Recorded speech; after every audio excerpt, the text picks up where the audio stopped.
तो यार ले आयो किसी एक के लिए नहीं बल्कि तुम सबके लिए हाजिर रहीपो एपिसोड नंबर 24। और इस एपिसोड में हम जानने वाले हैं कि अभी तो नहीं लेकिन हाँ मियाटा वर्सेस ईपो दोबारा से होने को जाएगा ऑफिशियल रिंग्स में। और दाते से लड़ते दौरान चैंपियनशिप को पाते दौरान ईपो को आखिर कौन सी मुश्किलात से गुजरना पड़ेगा। तो चलो यार अब शुरू करते हैं। तो यार हमारी एपिसोड की शुरुआत वहीं से होती है जहाँ पे मियाटा अपने जुनून और जज्बे से उबरने लगता है। उसकी आंखों में वो बरकते हुए शोले देख के यहाँ तक जिमी भी एक लम्हे के लिए काफी ज्यादा चौंक जाता है। उसका पसीना छूटने लगता है। अब बस मियाटा उस पे टूटने को ही जा रहा होता है कि इसी बीच में बेल बजती है और यहाँ पे राउंड थर्ड खत्म होता है। मियाटा का फादर फौरन से जाके मियाटा को कॉर्नर में बिठाता है। उसका फादर उसे कहने लगता है वैसे तुम्हारी तो दाद देनी पड़ेगी कि तुम अभी भी अपने पैरों पे खड़े हो। मियाटा इसका कोई जवाब नहीं देता और वो ऊपर छत की ओर घूर रहा होता है। तो मियाटा का फादर फिक्रमंदी से पूछता है क्या तुम ठीक तो हो ना, क्या तुम मुझे सुन भी पा रहे हो। मियाटा फाइनली इसका रिप्लाई देता है आज तक मैंने इससे बेहतर कभी महसूस किया तक नहीं। और जहां तक आपने सुनने का पूछा, हाँ तो मैं आपको तो क्या बल्कि बार रूफ टॉप के ऊपर बारिश के कतरों की आवाजें तक सुन पा रहा हूँ। हाँ मुझे सुनाई दे रहा है बारिश की टमखनाहट। बाहर खड़ा रहूंगा तो भीग जाऊंगा।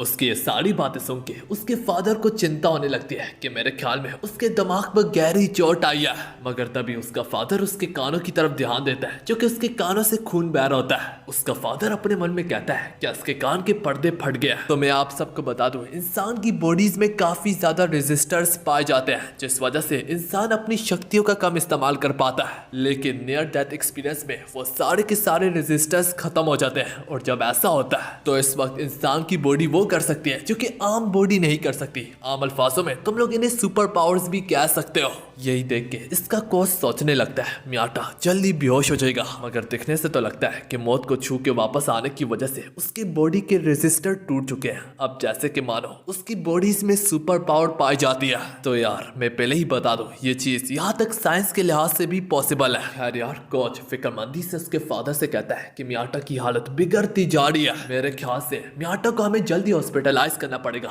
इस मैच में टॉवल फेंक दीजिएगा। उसका फादर खुद भी ऐसा करना चाहता होता है पर उसकी नजर मियाटा की कातिलाना निगाहों पे पड़ती है जिनमें वो अभी भी बरकती हुई आग जिंदा होती है। तो मियाटा का फादर उल्टा उसे गाइड करते हुए कहता है तुम जो फाइनल काउंटर पंच मारने की उसे जो कोशिश कर रहे हो तुम्हारा यह हमला काफी ज्यादा काबिले तारीफ है। लेकिन जब तुम झटका डालते हो उसमें मतलब कि वो स्टैंड लेते हो अपने जोर को बढ़ाने के लिए उस दौरान तुम्हारा डिफेंस काफी ज्यादा वीक होता है। तो तुम्हें एक अच्छे मौके का इंतजार करके उसमें घुस जाना है। इस काउंटर को काम में लाने के लिए सिर्फ तुम्हें दो ही चीजें चाहिए, एक गजब किस्म की टाइमिंग और दूसरा हिम्मत। आम अल्फाजों में हिम्मत, जुनून और जज्बा। उधर ही दूसरी और हम जिमी और इसके कोच को देखते हैं। उसका कोच कहता है वैसे मैंने सुनने में तो आया था कि जापानीज के फाइटर ज्यादा हंगरी नहीं होते पर जरा देखो तो सही उसकी आंखों में वो आग तो देखो। हमें लगता था कि हम थाईलैंड के फाइटर्स काफी ज्यादा भूखे होते हैं जीत के, लेकिन ये बंदा सबसे अलग है। तो जिमी परेशानी से कहने लगता है क्या ये बंदा पागल है, मैंने आज तक ऐसा बंदा नहीं देखा। ये तो जैसे कि सुसाइड लेवल पे खेलता है, इससे फर्क नहीं पड़ता कि इसका कितनी ज्यादा डैमेज मिल रही है। जिमी अपने पूरे करियर की कसम खा के कहता है कि मैंने आज तक इतना ज्यादा गजब किस्म का फाइटर नहीं देखा। तो उसका कोच भी कहता है ठीक है फिर अपने अपोनेंट को इज्जत दिखाओ और इज्जत के साथ अपनी फुल पावर से उसे हरा के दिखाओ। जिमी राउंड 4 की शुरुआत होती है और पूरी की पूरी ऑडियंस जिमी के साथ होती है और मियाटा के खिलाफ होती है। राउंड 4 में दोनों की दोनों एक दूसरे के खिलाफ जूझू लड़ना शुरू ही होते हैं। मियाटा का मैनेजर उसके फादर से पूछता है आपने अपने बेटे को मरने के लिए क्यों छोड़ दिया। तो मियाटा का फादर रिप्लाई में कहता है जब मैं खुद एक वक्त में बॉक्सर हुआ करता था मेरी टेक्निक के आगे कोई भी नहीं जीत सकता था। बस मेरी तो हार वहां पे हुई थी क्योंकि मेरे पास पावर की काफी ज्यादा कमी थी। क्या तुम्हें जरा मालूम भी है कि मेरा बॉक्सिंग का करियर आखिर क्यों खत्म हुआ था? क्योंकि मैंने एक ऐसा पंच निकाला था जिसके लिए हिम्मत और टाइमिंग काफी ज्यादा जरूरी है। और एक दिन मैं जब उस टाइमिंग को देने में नाकाम हो गया तो मेरे जबड़े वहां पे टूट गए थे। मगर अब अगर तुम मेरे बेटे को देखो तो उसने भी सेम पंच निकाला है जिसके लिए टाइमिंग की काफी ज्यादा जरूरत है और इसमें काफी ज्यादा रिस्क है। अगर एक बार भी ये मेरी तरह नाकाम हुआ तो इसका पूरा करियर खत्म हो जाएगा। मगर एक बार भी मेरे बेटे का पंच अगर जिमी को लग गया तो जिमी शायद से दोबारा उठ ही ना पाए। वो कहते हैं ना कि तुम्हें कुछ पाने के लिए कुछ ना कुछ खोना तो जरूर पड़ता है। और ये बात मियाटा को अच्छे से मालूम है क्योंकि उसने अपनी आंखों से मेरे जबड़ों को टूटते हुए देखा था। वो एक तरफ ये जैसे तैसे कह रहा होता है। हम दोबारा से मियाटा को राउंड 4 में डिफेंस में देखते हैं और यहाँ पे मियाटा चाहे जरूर एक लम्हे के लिए पीछे धकेला जा रहा है, लेकिन वो एक परफेक्ट लम्हे के इंतजार में बैठा हुआ है। और जब वो इसे मिलेगा वो अपने फादर के लिए उसे एक इतिहास बनाएगा। उसका फादर ये मजीद बोलता है, जब मुझे बॉक्सिंग में लग रहा था कि मैं अब आगे नहीं बढ़ पा रहा अपने टेक्निक के दम से, तो मैंने एक ऐसा पंच बनाया था जिसमें रिस्क काफी ज्यादा था। और यहाँ पे मियाटा भी अब यही सेम फीलिंग रख रहा है कि वो आगे नहीं बढ़ पा रहा, उसे एक काउंटर पंच की जरूरत है। इतिहास दोबारा से रिपीट करने को जा रहा है अपने आप को। शायद से इतिहास बिल्कुल पहले जैसा भी हो सकता है या फिर कुछ ऐसा बनेगा जो कि इतिहास का भी बाप खिलाएगा। यहाँ पे मियाटा का फादर पूरे तरीके से तैयार होता है दोनों सूरत-हाल को अपसेट करने के लिए। या फिर यहाँ पे मियाटा का करियर खत्म होगा या फिर मियाटा इस मैच को जीत के दोबारा से नए तरीके से अपनी जर्नी को कंटिन्यू करेगा। मियाटा का फादर यही सोच रहा होता है, मेरे बेटे ने मुझे देखा था टूटते हुए, अब मैं उसे देखूंगा या फिर जुड़ते हुए या फिर आगे बढ़ते हुए या फिर यहाँ पे गिरते हुए। पायो और चाना को भी काफी ज्यादा फिक्र होने लगती है मियाटा की, जाहिर सी बात है। और बस वो अपने मन में मियाटा की बस दात ही देते रहते हैं। कितनी मार खाने के बावजूद भी जरा देखो तो सही, वो अपने कदमों पे खड़ा है। मियाटा एक लम्हे के लिए जिमी का वार को डॉज तो करता है, पर उसी लम्हे में जिमी दोबारा से मियाटा पे बाड़ी पड़ जाता है। और उस दौरान जिमी ने जो मियाटा के खिलाफ हमले किए होते हैं उससे मियाटा का सर चकराने लगता है। उसके सर में जोर जोर से हेडेक होने लगता है। उसके कदम उसका साथ नहीं दे रहे होते, उसका जिस्म बाड़ी बाड़ी से पड़ जाता है। वो बस यहाँ पे गिरने को जा रहा था। फाइनली उसे यहाँ पे चाना की बात याद आती है, बॉक्सिंग ने तुम्हें सब दर्द और दुख दिया,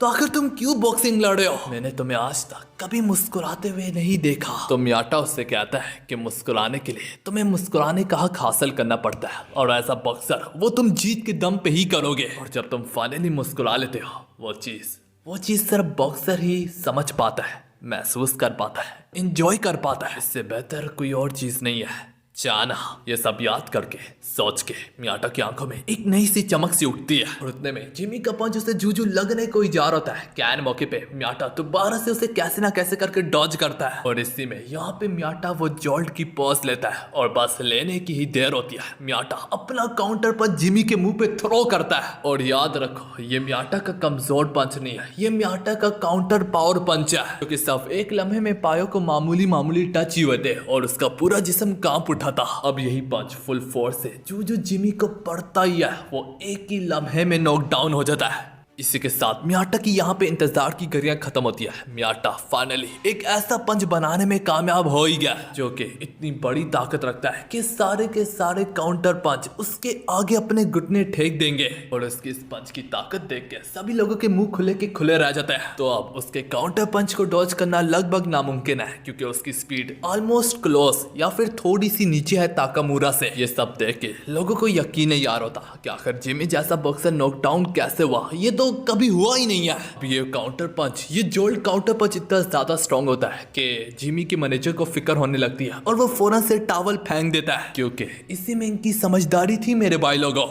टॉवल फेंकने का मतलब होता है कि हार मान लेना, जिस वजह से मियाटा को यहाँ पे विक्ट्री हासिल हो जाती है, क्योंकि उनके टॉवल फेंकने में ही समझदारी थी। क्योंकि ये मियाटा का जोल्ट पंच की पावर इतनी ज्यादा है कि अगर ये गलत जगह पे लग जाए तो किसी की जान भी जा सकती है। क्योंकि सिर्फ एक ही पंच से जिमी के जबड़े टूट गए, उसके मुंह से खून बह रहा है, शायद से उसकी नाक भी टूट चुकी है। तो हाँ यार, मियाटा को यहाँ पे विनर डिक्लेयर कर दिया जाता है। मियाटा ने एक ही लम्हे में बाजी को पलट डाला, हारे हुए मैच को जीत में बदल डाला, अपने कमजोरी को अपने फायदे में बदल डाला, और आखिर में मेरे भाई लोगों इसने इस मैच को जीत भी लिया। चाना और पायो को भी काफी ज्यादा खुशी होती है। मियाटा ने उन सारे लोगों के मुंह को भी बंद कर डाला जो कि कहते थे कि जापान के फाइटर्स हंगरी नहीं होते। मियाटा अब ठीक तरीके से खड़ा भी नहीं हो पा रहा था। मियाटा को यहाँ से ले जाया जा रहा होता है। लोग शुरू में तो गुस्सा होते हैं, पर जब उनकी नजर मियाटा की मेहनत पे पड़ती है कि अब ठीक से उसे खड़ा भी नहीं हुआ जा रहा, ये इस बात का सबूत है। वो लोग आज पहली बार अपने गुस्से को थूक देते हैं और जिमी से भी कई गुना ज्यादा बढ़ के मियाटा को चाहने लगता है। लोग मियाटा के जुनून और जज्बे की दाद देते हैं कि आज तक इस जैसा फाइटर थाईलैंड में आया नहीं और ना कि कभी आएगा। सभी लोगों में चाना सबसे जोर से चिल्लाता है कि तुम्हारा शुक्रिया, मुझे वो काउंटर पंच दिखाने के लिए तुमने अपने वादे को पूरा किया। जो सुन के मियाटा अपने हाथ को हवा में उठाता है और एक फाइनली मुस्कुराहट के साथ चाना को देखता है। मेरे भाई लोगों, चाना को काफी ज्यादा खुशी होती है कि मियाटा को मुस्कुराने का हक फाइनली हासिल हो ही गया। दूसरे सीन में हम देख पाते हैं मियाटा वापस जापान एयरपोर्ट से लौट के जा रहा होता है और उसे पायो ने एयरपोर्ट तक ड्रॉप किया होता है। तो पायो मियाटा को कहता है शुक्रिया कहने की जरूरत नहीं, क्योंकि बैट से जो मैंने पैसे जीते थे वो इतने ज्यादा थे कि इसके कारण मैंने ये गाड़ी भी खरीद ली। चाना उसके जाने पे काफी ज्यादा खफा होता है और मियाटा उसे फाइनल एडवाइस देते हुए जाता है कि अगर तुमने कहा था कि तुम मेरी तरह काउंटर पंचेस को थ्रो करना चाहते हो तो इसके लिए सबसे जरूरी दो ही चीजें, एक टाइमिंग और दूसरी हिम्मत। ये सुन के चाना को काफी ज्यादा खुशी होती है क्योंकि मियाटा अपनी उम्मीदें लगा बैठता है कि तुम भी ऐसे काउंटर पंचेस को थ्रो कर सकते हो। इसी के साथ मियाटा अपने प्लेन पे बैठ के वापस जापान को लौट के जाने लगता है। प्लेन में बैठा मैनेजर मियाटा के फादर से कहता है चूंकि मियाटा ने जिमी को हरा दिया है, अब लोग मियाटा को यहाँ तक चैलेंज करने से और लड़ने से डर रहे हैं, तो उसके लिए अपोनेंट ढूंढना काफी ज्यादा मुश्किल हो गया। और जैसे कि मियाटा ने ईपो से कहा था कि मैं तभी वापस जापान लौट के आऊंगा जब मेरा रैंक तुम्हारे जितना वापस हुआ होगा या फिर तुमसे ऊपर। तो मैं पहले ही बता दूं मियाटा का रैंक अब ईपो से ऊपर हो चुका है। अब तुम लोग खुद ही बताओ कि मियाटा वर्सेस ईपो में से कौन ही चैंपियन बनेगा जापान का, क्योंकि बहुत जल्द दाते वर्सेस ईपो होने को जा रहा है। अगर ईपो जीत गया तो वो चैंपियन बन जाएगा, तो अगर ईपो चैंपियन बन गया तो शायद से डायरेक्ट उसका मुकाबला मियाटा से होगा। कहानी जापान पे जाती है जहाँ पे ईपो अपनी फुल धूम से प्रैक्टिस कर रहा होता है और उसके दिमाग में ये होता है कि वो जल्दी दाते से लड़ने वाला है। मगर इतना जरूर दिमाग में रखना कि दाते से पहले ईपो को शायद 2-3 और बॉक्सर से लड़ना पड़े। लेकिन ईपो माकानाउची है, वो पूरे तरीके से तैयार होता है अपने रास्ते में हर एक बॉक्सर को कुचलने के लिए। ईपो महसूस कर पाता है कि जापान की चैंपियनशिप बेल्ट और वो टाइटल अब उससे ज्यादा दूर नहीं है। ईपो माकानाउची को यकीन होता है कि वो अपने मेहनत के दम से उस बेल्ट को पा ही लेगा। और इसी के साथ हमारी ये वाली एपिसोड यहाँ पे खत्म होती है।